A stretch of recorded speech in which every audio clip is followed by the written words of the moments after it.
ஆண்டவரின் செயல்கள் நீதியானவை, அவர் ஒடுக்கப்பட்டோர்க்கு உரிமை தந்தார். ஆண்டவரின் செயல்கள் நீதியானவை, அவர் ஒடுக்கப்பட்டோர்க்கு உரிமை தந்தார்.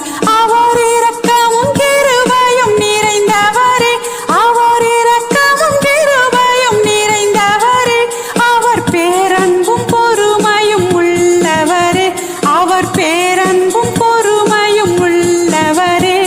என் ஆத்துமாவே நீ கர்த்தரை துதித்திடுவாய், என் முழு உள்ளமே நீ அவர் திருநாமத்தை துதித்திடுவாய். என் ஆத்துமாவே நீ கர்த்தரை துதித்திடுவாய், என் முழு உள்ளமே நீ அவர்